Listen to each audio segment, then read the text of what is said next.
Welcome to the SharkPreneur podcast with Kevin Harrington and Seth Greene.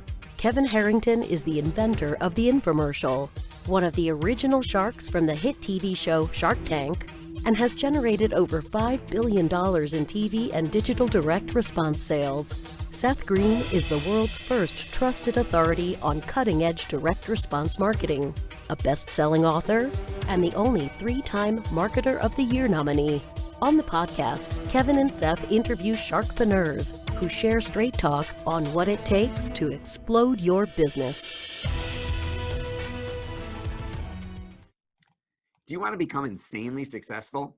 Do you want to be the go-to guru in your industry? Do you want to be talked about for all the right reasons? For over 40 years, Kevin Harrington has helped people just like you become significant influencers. Now he's broken the process down in the Key Person of Influence Roadmap, and it's yours for free. Just text KPI to him at 727-888-2100. Text KPI to 727-888-2100 right now and claim your free step-by-step guide. Text KPI to 727-888-2100 to get the recognition you deserve and experience the success as the go-to voice everyone listens to in your industry. Welcome today. to the SharkPreneur podcast. This is your co-host, Seth Greene, joined today by Rod Khleif of rodkhleif.com. Rod is a passionate real estate investor who's personally owned and managed over 2,000 properties. He's also built over 23 businesses in his 40-year business career. And we've got a whole lot to talk about. Rod, thanks so much for joining us. Oh, thanks for having me, buddy. And it's 24, by the way. 20. Let's get it straight here, okay? It's right. 20, we'll have to 24. talk to your website, people. But the thing of it is, several were worth a lot of money, but most were spectacular, flaming. I call them seminars. They're never failures, but spectacular, flaming seminars. So let's throw that out there too. That is a great way to look at it. Thanks for having me, brother. You got it. We'll talk about that mindset in just a minute. So let's go back just a little bit in time. To manage over 2,000 properties, how'd you get started with your first one? Because I find a lot of times it's hardest for people, once they get over the hurdle and do one, then they realize it wasn't as scary as they thought and they can do a whole lot more. So how did you get to number one?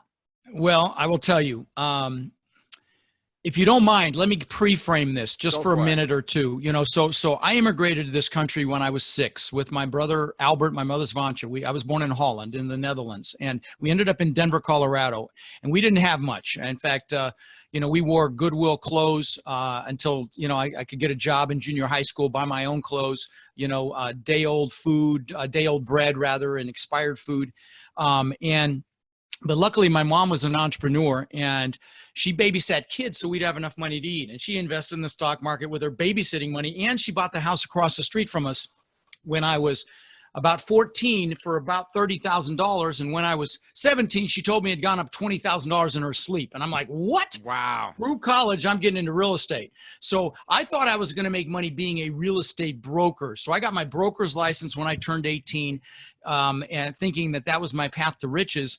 And my first year, I maybe made $8,000, $10,000 maybe. Second year, $10,000 to $12,000. But my third year, I made over $100,000. And we'll get into this later. But what happened between year 2 and year 3? What happened was, I met someone that taught me about the power of mindset, the power of psychology. And since then, I've spent 20 years following Tony Robbins around the planet, who's probably best in the world at it. But my first deal was this piece of crap row house in Denver. It was really a shotgun. I don't know if you've ever seen these. You walk through the living room, through the bedroom to get to the kitchen, which has the bathroom off of it. It's not even a 1-bedroom. And I think I paid $18,000. It had a cat urine smell that was so bad I had to go in the basement and throw lye around. And yeah, that was my first one. But that didn't diminish it, my love for this business. So. All right. So then obviously you became incredibly successful at real estate. Talk a little, because you've got a different niche than a whole lot of people when it comes to investing in real estate. Talk a little bit about how you discovered it and how you got really good at it. Well, actually my story kind of lends itself to why I got into multifamily. So you fast forward to today, I've owned over 2,000 houses, or properties rather, like you said. And in 3 states, multiple apartment complexes. In 2006, my net worth went up $17 million while I slept. And, there's a punchline. you know, and when that happens, someone can tend to get a big head and think they're a real estate god, i.e. that's what I thought. I thought I could do no wrong, and my head was so big I couldn't fit it through a door. And when that happens, God or the universe or whatever you believe will give you a nice smack. Well, that was 2008. I lost that 17 million, a whole lot more. I lost $50 million. That was my largest seminar ever. And I had 800 houses at the time that I was renting long-term. I had multiple apartment complexes. But in answer to your question, the reason I got into multifamily was through that crash, my multifamily did just fine. Sure, it pulled back, somewhere in the 11 to 15% range, but it was the houses that pulled me down. Now let me explain why, because some people are probably going, maybe you were over leveraged. I was actually only at a 30% loan to value. Wow. I only owed 30 cents on the dollar, very and I prudent. still crashed and burned. Here's why. Because I had houses 2 hours north and 2 hours south and everywhere in between. And so, the logistics of it are what killed me. But there were some other things, like Florida has no state income tax. So the property taxes here are higher. I had properties in wind and flood zones, so insurance is higher, which impacts cash flow. But the coup de grace, there were two, actually. One was, if I sent somebody to one of my apartment complexes to fix something, everything is the same. So we can stockpile plumbing guts, locks, appliance parts, HVAC parts, all of these things. And, they can be in and out in an hour, boom, done. Well, if I had to send someone to a house, everything's different. So they'd have to get there. Maybe it's an hour and a half drive each way. They have to get there. In fact, I still got some houses here. There's somebody at a house right now that's 2 hours away from me in Lake Wales, Florida. And he's actually sleeping there on a freaking inflatable. Anyway, I digress. But the point is, they could go to a house and they'd have to see what was wrong. Then they'd have to go find a Home Depot or a Lowe's where we have an account to get stuff. And if you've ever fixed anything, at least me, maybe it's just me, but you get into it and you realize you forgot something. You got to go back. You got to go back. You're right. What takes an hour in one of my apartment complexes took all day in one of my 800 houses. And these were C-class houses. So a lot of maintenance, a lot of damage and stuff like that in that demographic. But the coup de grace was, the final straw was, oh, by the way, I said I was at 30% occupied. I actually went upside down. That's how much my portfolio crashed. I was upside down. But what happened was a lot of my tenants were in the contracting business: plumbers, electricians, drywallers, painters, roofers, which fell off a freaking cliff in 2008, and it's likely to happen again. So that was it. They couldn't pay their rent. That was it.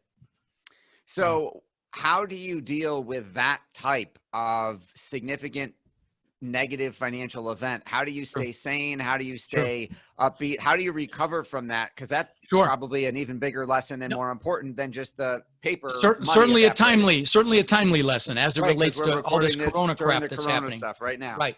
So the way I pulled myself out of it was reassociating with exactly what I want and why I want it.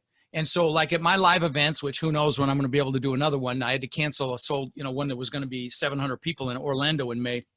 But at my live events and with my coaching students, I teach them, we go through a pretty significant goal setting workshop, kind of on steroids, and we discover, all the things they want in life. And then, we go into why those goals are an absolute must. I'm happy to give you some detail on this if you want, but the point is the process. And by the way, if you're listeners, if you want, I spent an hour and 20 minutes on this New Year's Day of this year. If you go to my Rod Khleif official page, I'll guide you through this goal setting workshop that I did. It's very, very powerful. And honestly, right now, there's no greater time than to reassociate with what you want. I even give a free workbook with this thing to go through the goals. So again, it's Rod Khleif official if you want to watch me walk you through that.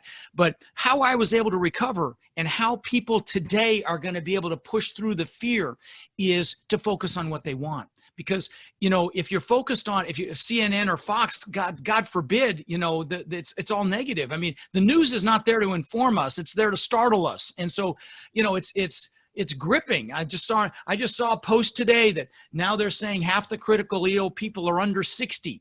And it's like, catch your eye, and who knows if that's real or not. But the point is now more than ever is a time to focus on the things that you want, because what you focus on grows, positive and negative. And a great example of that, of a luminary discussing this was that, Mother Teresa was asked if she was anti-war, and she said, no, I'm pro-peace.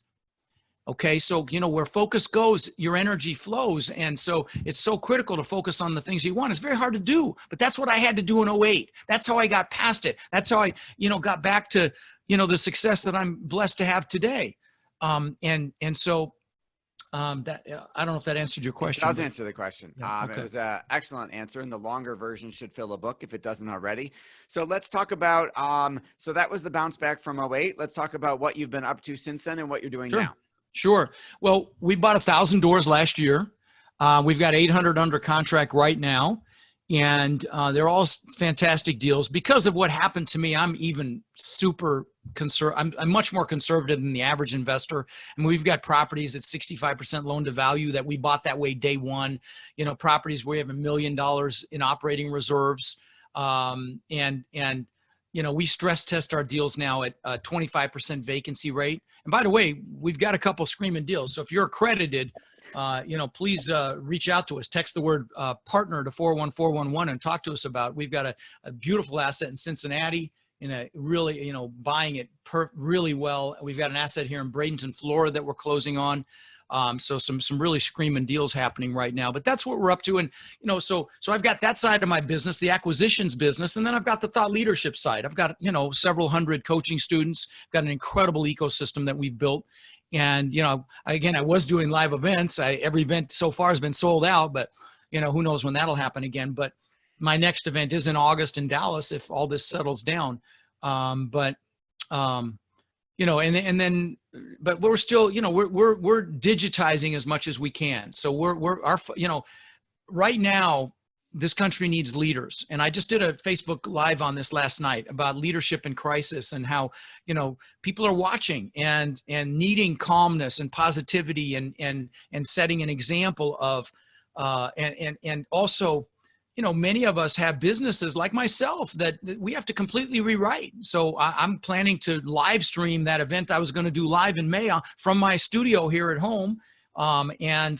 Just kind of reinventing our business model to be more digital. Luckily, my company is already digital. We all work remotely. We meet on Zoom like this, and we use Asana and Slack to stay connected, and everything works really well. But these are right now, instead of operating in fear, you need to be focused on what you want and possibly reinventing yourself if necessary. But if you're in fear, you're paralyzed. And ask me how I know. And I was paralyzed for 2 months. In fact, that's one of my catchphrases at my live events, because I've made every mistake you can make, and I follow up a statement by ask me how I know. And somebody even gave me a T-shirt. Pound ask me how I know, and now we used to sell them at the events. So anyway, I digress again.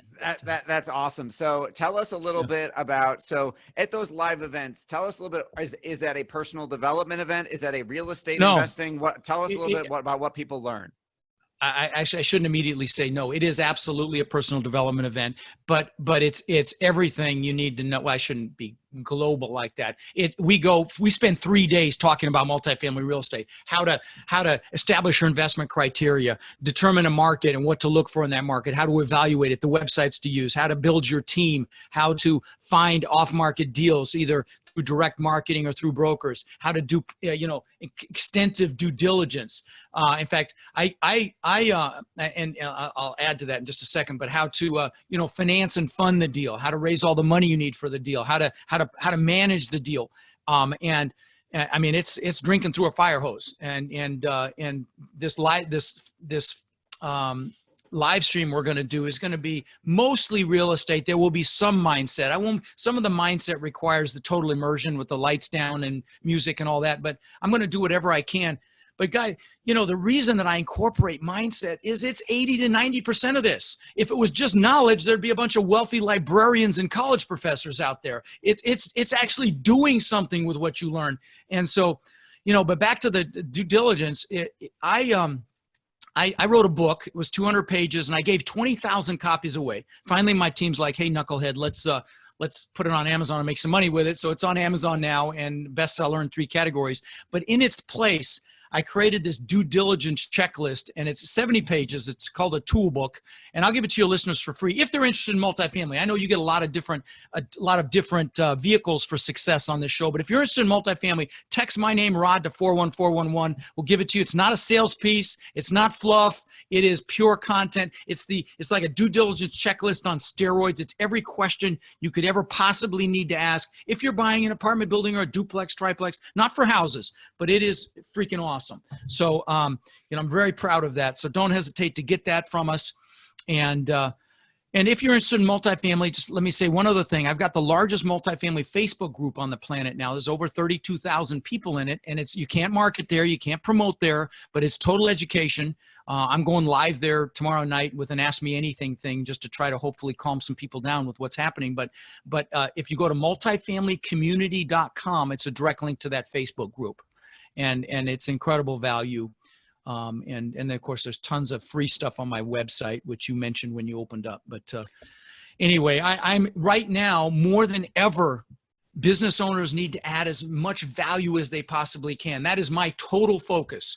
And so we are, creating content. We're going to, in fact, I've got a surprise. I'm going to be giving away this vault with all kinds of free stuff on 100 videos, 50 articles, books, all sorts of things free. I'm just going to give it away because a lot of people are at home, and now's a great time to learn something that you can utilize in the future. And so, if you're listening, you've got a business, or think about how you add as much value as you can. If you work for a business, think about how you can add as much value you can for your employer. And I promise you, you'll be glad you did.